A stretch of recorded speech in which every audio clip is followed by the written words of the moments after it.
अस्सलामुअलैकुम, आप देख रहे हैं टीवी 49 न्यूज यूके और मैं हूं मुनीर पीरजादा।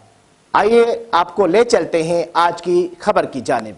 सऊदी अरब में पाकिस्तान मुस्लिम लीग नून की जानिब से प्रेस कॉन्फ्रेंस का एहतमाम किया गया है, जिसमें दीगर अपोजिशन जमातों के अरकान भी शरीक हुए। प्रेस कॉन्फ्रेंस में कहा गया कि पाकिस्तान को जब तक आईन पाकिस्तान की ताबे नहीं किया जाता, सियासी बहरान जन्म लेते रहेंगे। सऊदी दारुल हुकूमत रियाज में मुस्लिम लीग नून रियाज रीजन की जानिब से प्रेस कॉन्फ्रेंस में शरीक लीगी अहदेदारों समेत दीगर सियासी जमातों के अरकान का कहना था कि आज असम्बली में जो हुआ उसकी नज़र पाकिस्तान के सियासी तारीख में नहीं मिलती कि किसी तरह आइन को पामाल किया गया है। इमरान खान का इक़्तिदार पहले दिन से मुल्क व कौम के लिए मुश्किलात का बायस बना रहा और आज भी इसकी बदौलत मुल्क में नया बहरान जन्म ले चुका है। इमरान खान और उनके हवारी आइन पाकिस्तान को तोड़कर खुशियाँ मना रहे हैं, जबकि दुनिया भर में पाकिस्तान रुसवा हो रहा है। शुरा चीफ जस्टिस ऑफ पाकिस्तान से अपील की कि वो स्पीकर कौमी असम्बली और इमरान खान की जानिब से आइन के साथ खिलवाड़ करने पर भरपूर एक्शन लें। प्रेस कॉन्फ्रेंस से मुस्लिम लीग नून रियाज रीजन के सदर खालिद अकरम राना,